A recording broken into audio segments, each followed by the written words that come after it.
Thank you for being here as always. I'm with Anthony and Dr. John. How are we doing today, gentlemen? Can we say All right. peachy? Is peachy an allowed? In today's day and age, we shouldn't Your say that, dad should jokes we? can go in. Your dad jokes and phrases can go anywhere, so Well, it's we're not going a to call that dad a dad joke. phrase. Wow, tough crowd today. Tough crowd. All right. So let's jump right in. John, you shared an article with us. I believe it's 18 predictions of where AI is going. So Yeah. you want to kind of take us through that? I think we all thought that was really interesting, and there's some good insight. I don't know if I agree with 100% of it, but that's what we'll discuss.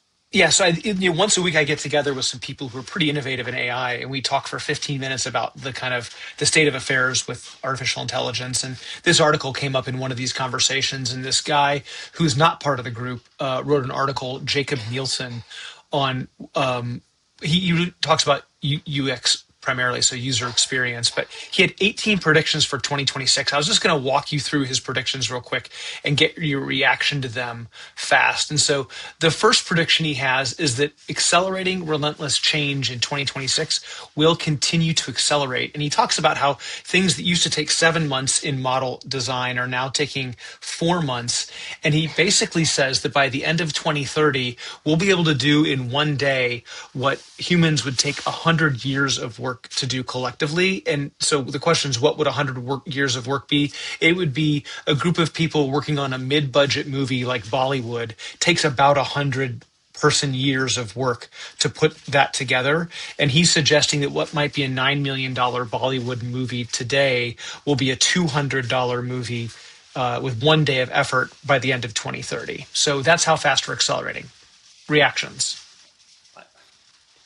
I, I can't disagree with that one. I think it's happening, and I think it's happening. It's happening, accelerating faster all the time, right? Like I think whatever. It's funny. A lot of times, as humans, we're bad at predicting how long, and we tend to think things are going to get here faster. I know I've certainly been guilty of that with a few different technologies.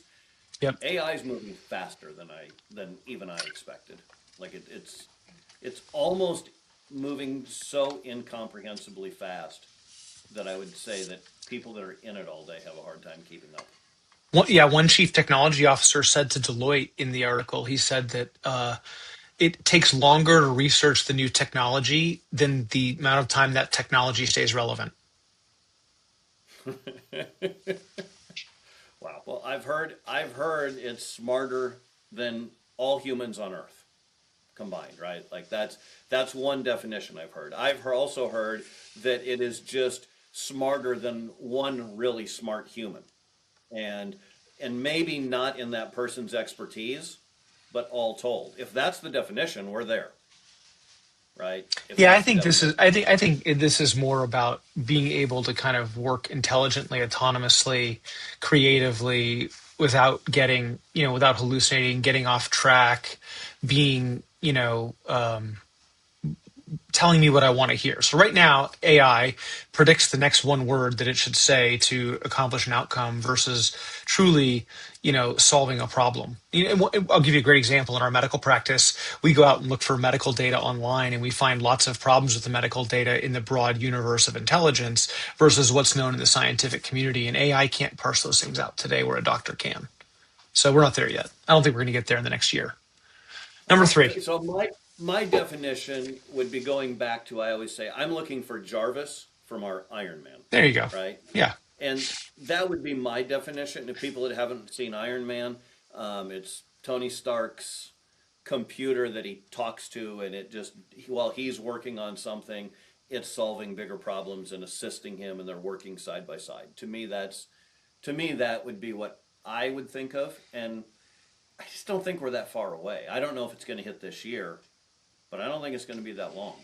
He says not this year. I tend to agree with him. I'll go to number three, and number three says the new AI scaling law, and so basically, he says we'll get a new paradigm this year for AI scaling, so that we get just more continuous learning. I don't even understand what this prediction is, but he's saying new breakthroughs, investments increasing. I don't know. Everything scales faster as it goes. That's been technology since Moore's law. I'd have a hard time pushing back against that one. Yeah, I mean, look, Tesla just launched their, what's it called, Colossus or something, or not Tesla, XAI, Grok. Basically, just had a 1 gigawatt training cluster, which is the biggest. And at about the same time, ChatGPT had one that was like, 3/4 that size. I mean, they're massive, massive training structures. We were talking before we jumped on, John. AI has been really slow for me lately, right? Like this morning I have refreshed ChatGPT about 50 or 100 times trying to get some stuff done. And it's struggling for bandwidth right now. Like, Yeah. like the real, I don't know if it's chips or energy or what it is, but it's struggling to keep up right now. So Oh, and that's we going to show up really at do need to double down. that's going to show up in a couple of these later predictions in really important ways too. Prediction number 4 was no moat for AI labs, meaning that a particular AI lab like OpenAI or Gemini with Google, they're not going to have a sustainable competitive advantage because of their model. Because whenever they release something, the others will just add that to their model within a few months. And so basically, it's like he's saying that if it's really important to you to use the latest and greatest model, then you have to build your infrastructure so that you can change models pretty rapidly. And if you're okay with being a few months behind, then everyone's going to catch up eventually, is his prediction. Can't argue with, I mean, I can't argue with any of that. It's interesting because when all of this started, everybody just assumed that Google was going to be the leader, right? And all of a sudden, when ChatGPT came on the scene, I feel like Google might have been slow playing the technology. Like, I think Google has internal technology that they've been using for quite a while, and they haven't released it to everybody else.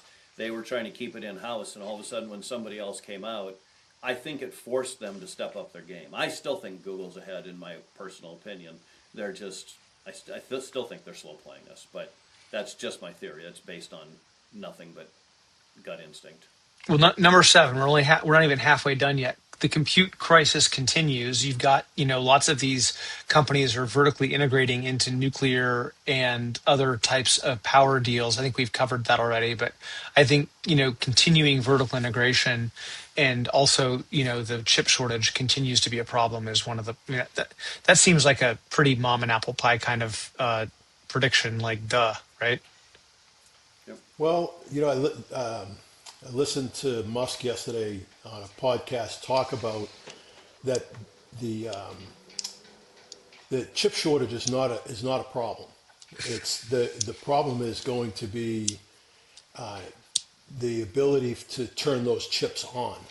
Is the way he framed it. The lack of you have to have transformers for the transformers. Just the hardware to bring the level of electricity, the Yeah. gigawatts down to whatever and so on. But he believes that this is going to be a big, big, big problem for the United States, not so much for China. He believes that China is putting, a lot of effort into expanding their grids and delivering their power through all different sources, including his favorite, which is solar, of course. Yeah. So this could be a game changer in terms of who wins the race, if there is such a thing as a race. So it's a big deal. Yeah. Next prediction number 8 was AI agents. This guy says 2025 AI agents didn't really fulfill the entire promise, but he thinks that 2026 you will see AI agents will evolve and will start to have a conversational UI and a delegated UI assigning AI a goal. And he's saying that we will start to see agents fulfilling a promise that actually functionally changes how the workforce is organized. And so I tend to think that maybe that won't happen entirely in 2026, but we're going to take big steps in this direction.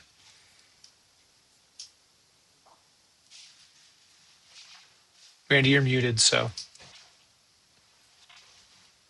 Sorry, somebody in my house ran the printer while we were going, which is behind me. But anyway, it's already happening, right? Like, I mean, if we look at what companies are doing and profits, without hiring new people, productivity is increasing, profits are increasing.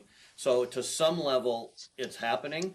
I just think most people don't know how to program it, make it work. I'm using it, probably not the way some of these companies are using it, but I'm doing that now. But there's, for me, there's huge, obvious advances that could make that a lot easier.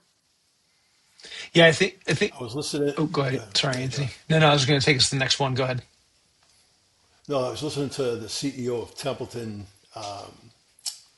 investing this morning, and she, in her discussions with CEOs and CIOs across, big companies, basically said nobody really knows what the heck they're doing yet. The ability of the technology has exceeded people's capacity to use it, and she says in the next, the winners are going to be the guys and women who figure out how to create agents and how to become far more productive than they are now. And she thinks there's going to be a shift to a very few are going to win this race quickly, and she's trying to figure out who they are so Yeah, she can bet on them. sure. Well, number 9 is about generative UI, so the generative user interface, where the static user interface that we're also used to having is going to make way for a generative user interface in a high trust environment. And so basically saying that the AI is going to adapt to the person and the situation, which is really cool in terms of customization. I think it has some problems in terms of like people learning how to do the same thing over and over again. Could be some problems there, but it'd be super cool if the AI kind of reacted to the person instead of the person having to learn all the different new AI user interfaces. That would be cool. I got nothing to add there. All right, number 10, So dark patterns move to the model layer. This is where we kind of go back to what Anthony said about how, AI can be used for not good. And so one of the things it talks about is like the AI giving you false urgency to get you to buy something, or the AI making it more difficult to cancel a subscription, or like all these things you can have an AI agent doing that are,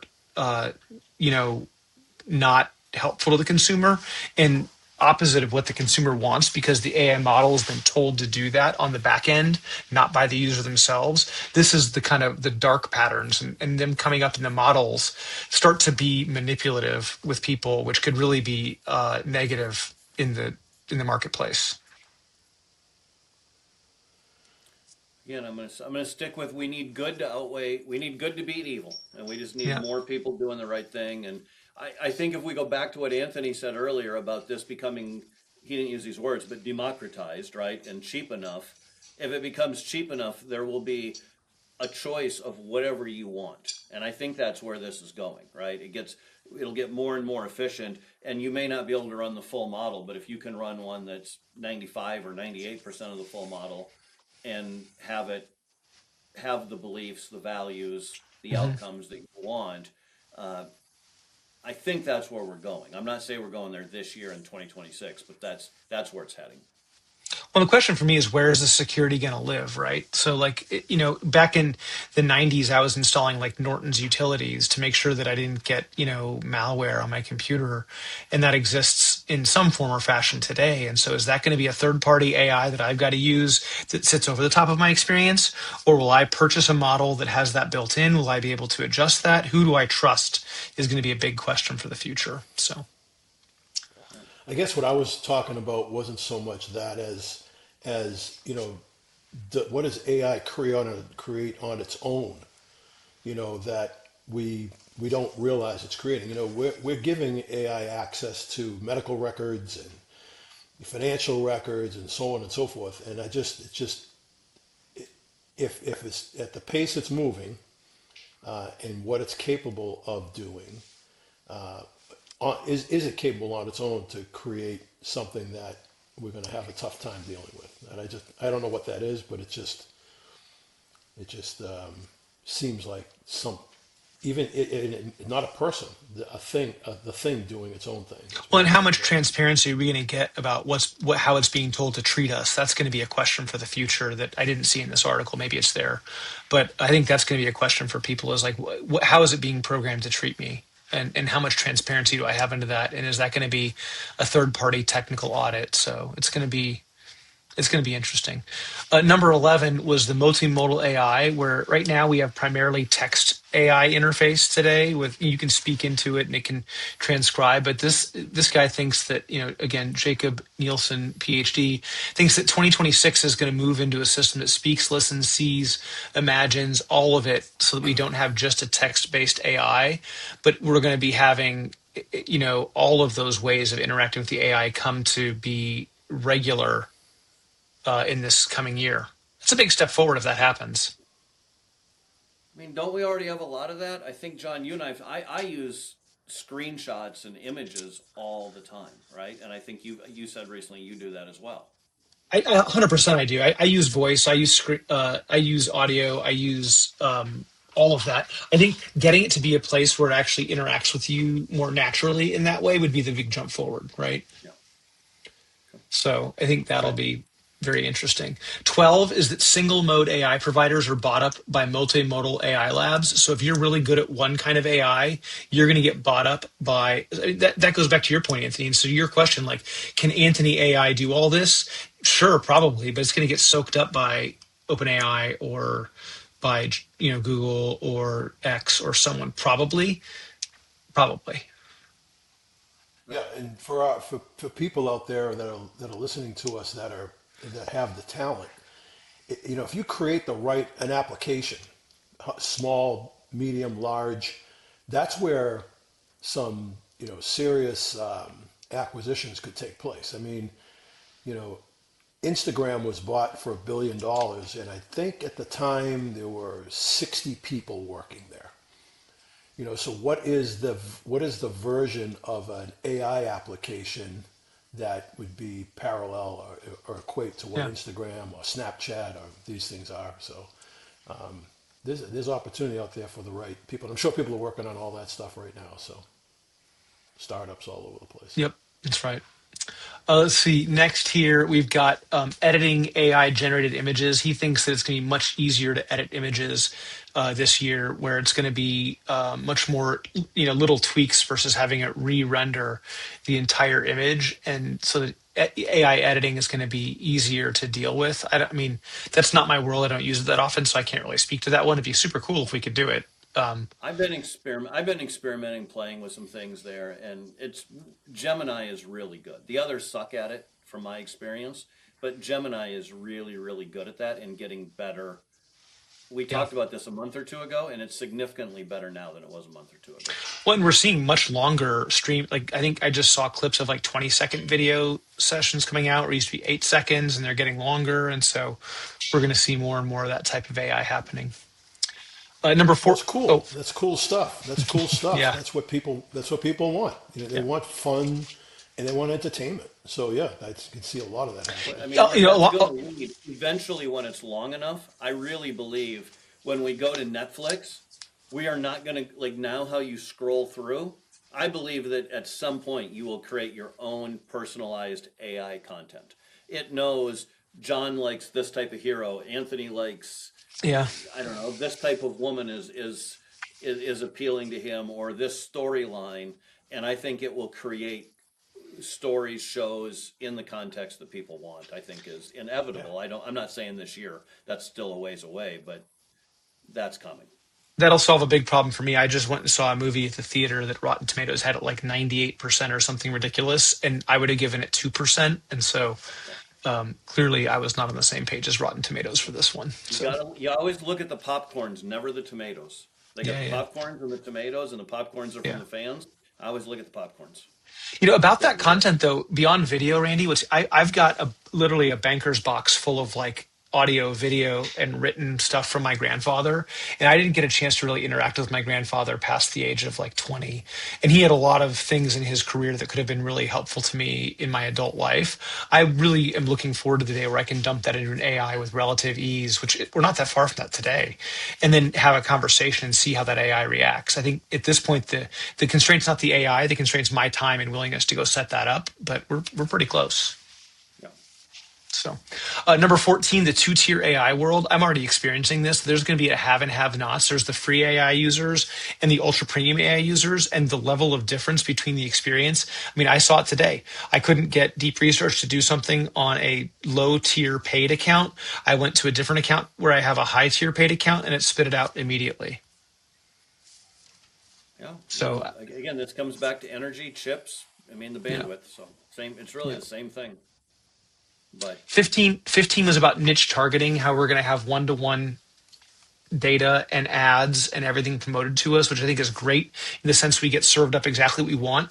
I think the opportunity for manipulation becomes very high, unfortunately. So we're going to have some hopefully very functionally, emotionally mature adults to be able to offset, I think, the onslaught of emotional attempts to sell things. I think that's going to get ugly. You know, countries are and states are, limiting access for younger folks to social media. What's the difference between what's being served in social media? What's the difference between AI and social media? And is there a difference? And that this should frighten people who are concerned about the influence technology has on its youth. well, I think So, you're right. It is the same thing, right? Like these algorithms that AI creates to keep you engaged and rage baiting and all this stuff. I mean, that's what it is. yeah. Yeah, so we're going to regulate. We're going to regulate AI.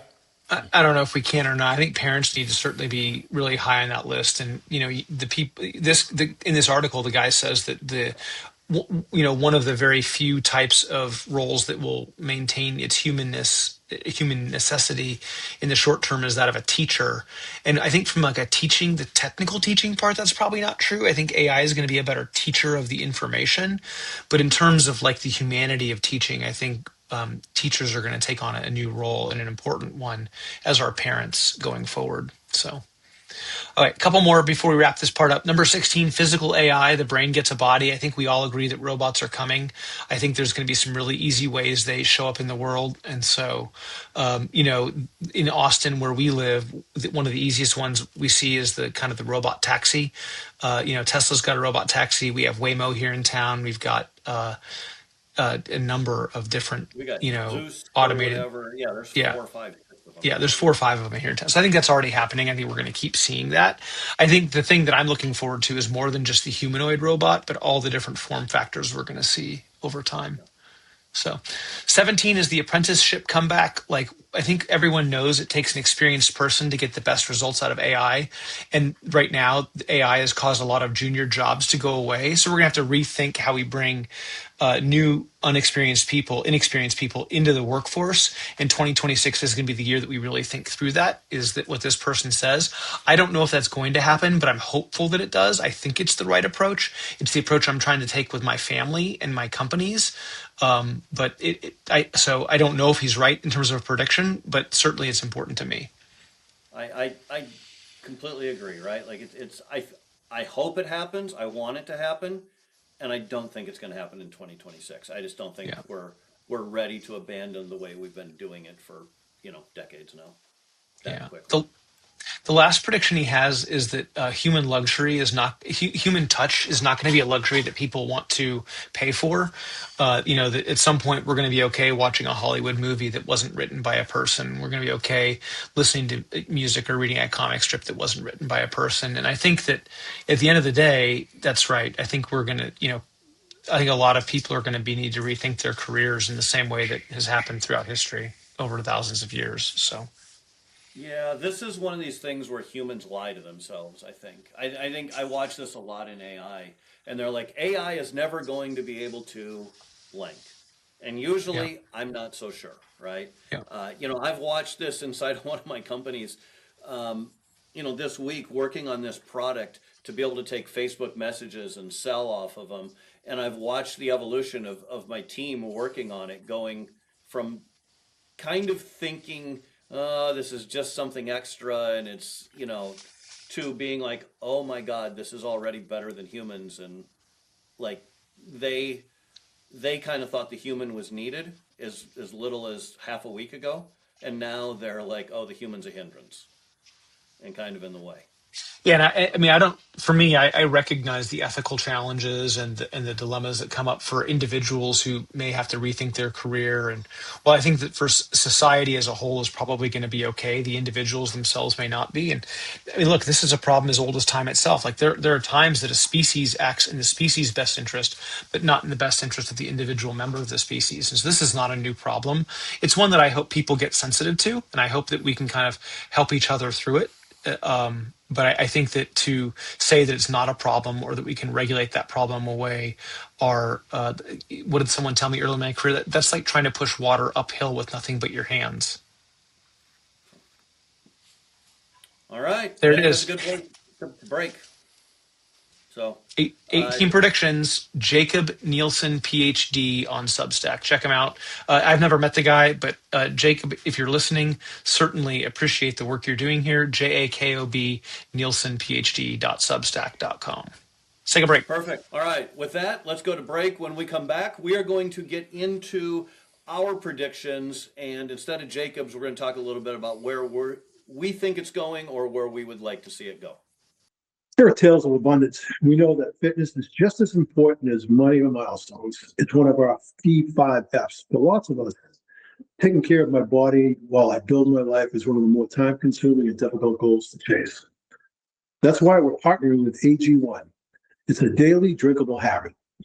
Less than a minute, that's formulated with 75 plus vitamins and nutrients and designed to support energy, digestion, and immune defense. It even has a few grams of protein that we're all chasing these days. And if you want to try it with our affiliate link, you'll also receive a free AG1 flavor sampler, plus vitamin D3 plus K2 with your welcome kit when you first subscribe, a $72 value. Go to shop.drinkag1.com/tales. Hey, it's Randy from Tales of Abundance. Is starting a business part of your journey? Do you have ambition but no clear path? Maybe you feel trapped in your current career. Do you want a real business that can produce $250,000 or more income for you and your family? We have an opportunity for a profitable business that can be part of your path to abundance. I want to personally invite you to see the proven system we've built. It's designed to give you that freedom and control you've been searching for. Visit premiumcabinets.com/abundance to learn more. That's premiumcabinets.com/abundance. Listeners, welcome back. Still here with John and Anthony, and we've been talking about AI predictions, where it's going in 2026. And now we just want to we've already been giving our opinions clearly, but where do you guys really think it's going to go in the next, year, 6 months, however far ahead you can see, or where do you want to see it going? Well, I know I'll jump in here because I have no idea about predicting where it's going, but I can tell you what I need. I need a teacher. I need a mentor. I need something that's going to guide me through my problem solving. And right now, it still requires a lot of key banging to get there. So I want to have an interface that I can ask it a question. I'm working on a project. I have a problem I need to solve, and then I want it to teach me how to do it. I want it to give me videos. I want it to type out what I need. I want it to do it for me. I want to be able to talk to it and have it do it for me. The issue, I spoke about this earlier. The access that we're given these tools is a little scary. I mean, if I told, do I ever give these tools access to my folders, to my documents, other than one at a time in an upload? Go search my database for such and such. I wonder where that's going to go. So Anthony, Are we gonna do that? Anthony, I got really good news for you. I have created a prompt. I am going to send it to you. You can literally copy and paste it. So I was coaching one of my guys last week, and in his case, he was talking. We just keep going back to long-term motivations. He's doing really well, but he never knows where he's going 10 years down the road or has any long-term vision. And anyway, we were talking about AI, and he uses AI every day, but he's like, I got to get better at this. I just how do I learn? So we went in and we created a prompt on the spot with the initial intention of teaching him AI to make like a 30-day course where it could spend 10 to 20 minutes a day him learning AI and using AI to create the course. But then I added, what else do you want to do? How do we make this fun? Like, how do we put the AI learning in the background and pick something? Now, in his case, he picked this 10-year goal, but it could be how to improve your golf game. It could be how to learn Spanish that John wants to work on. It asks you about 8 or 10 questions at the beginning to get your goals and your objectives, and then it executes the prompt and will create the training. So I will send you this. In fact, I'm happy to give it to listeners. We can put it in the show notes, or not in the show notes, on the website, and you can use this and play with it, and it'll create it literally will create it for you, and it's a Great. you can cut. I do want to caution. I mean, I do this, and I think it's a great thing to do. So I'm fully supportive of this, and I think it's really important that we don't just listen to the AI as if it's as certain as it sounds. It's sometimes wrong. And so, like last night, we were going through some health stuff with in our family, and it pulled up a bunch of stuff, and like 80 or 90% of it was accurate, but there were a couple of things that were just dead wrong in 180 degrees the wrong direction, and were going to send us the wrong way. It happened to be something I knew something about. So just as listeners, you can't just blindly follow AI. AI is there to teach you, but like any good, learning, you've got to make sure that you are appropriately cautious, but don't let that stop you from doing it. Just because I'm saying be cautious, I want you to know I do this on the regular. We got the obligatory Dr. John disclaimer, which I appreciate, and Look, my attitude. AI can make people stupid, Randy. Like it's true that when AI teaches AI, it gets dumb over time. We don't want that. Just a joke, John, but it's the disclaimer we always get on this. I'm not, and it's good. I think it's an important disclaimer. My argument on this all the time, though, is that we have way too high of expectations for AI compared to humans, because humans make mistakes all the time, go the wrong way, need to be redirected, need clarity. This is the same process as managing a human, only it talks back less and It's far more accurate too, right? Like I would say it's better than talking to you in the sense it's much more like the percentage of information you're going to get back is higher, but it's not absolute. And to your point, my goal is not to tell someone not to do it. My goal is to say, like, it's okay to have higher expectations, but not perfect expectations. Like, you still need to have that meter on about, something seems too good to be true, whatever the case may be. Yeah. So for me, Randy, I think there's so much great tooling out there in AI this year. So for me this year, it's about how do I identify the highest impact areas that I can bring it into my life personally and professionally, so that I'm constantly growing. Like, I hope I'm a lifetime learner. And so I want to learn this year how to actually bring it in and execute. And so, like, there's things like, my wife and I have created one cool, like, a date night thing that we can actually create exciting date nights, because date night can get a little stale and we want fresh ideas. And so it's a cool way of brainstorming date night for us. And so, we've got other like custom GPTs that we use on the regular. So I think for us, it's about using the tooling in places that are either high interest or high impact personally and professionally. I love your idea of Jarvis. I think offline, I'm going to talk to you about what you've done so far and share with you what I've done and see if I can't move each other forward there, because having a Jarvis would be amazing. Yeah, and I've got that. It just needs. I've created Jarvis. I really have. It's just a dumb version of Jarvis, right? It needs a lot of my feedback along the way, but it still saves me. I bet it saved me 50 or 100 hours last week. Like, I love it. It saved me more time than I worked, I'm sure. Well, you and I are going to talk about what Jarvis means, because Jarvis in the movie is able to like listen in on phone calls, listen into emails, respond back for him. Like, I think we have a lot of the tooling available to do a lot of that. I just haven't set it up for me yet. Yeah, agreed. And Anthony's thing about privacy, that's a decision everybody has to make. This is we have Dr. John's warning. This is Randy, the conspiracy theorist's warning, I guess, is, in big government, but what do you want to give them? And I've kind of come to the conclusion that the benefits outweigh. What don't they already have, Randy? What don't they already have? Well, that's my point. They already have it. So whether I give them extra information, I just don't think it's extra. I think it's information they have. It's just getting it through another pipeline. So for me, again, the first thing I wrote down when we were talking about this was the Jarvis, to get better and improve. But for me, a lot of it comes down to sovereignty, making the world a better place, and not have it go the dystopian way. Like, to me, that's the really important part, is that we have to win this battle, that it becomes a force for abundance, not a force for a dystopian world. Because, we've seen enough movies where that's how it plays out. I just choose to believe that's not the future that we're heading toward. So, and through democratization and everything getting cheaper, I think that's coming. And as I've said 100 times, energy is the real bottleneck here. So, all right. Any final thoughts here? I think we're good. All right, listeners, as always, tell your friends, tell your neighbors, download, subscribe. All of that helps us find more people. We're growing, and I would even say we're growing fairly rapidly, but your help will just send us even faster down that path. So, interesting conversation, guys. Have a great day. Listen and subscribe to the podcast wherever you get your podcasts. Click follow for more content like this, or go to talesofabundance.com to join our community and get free tools.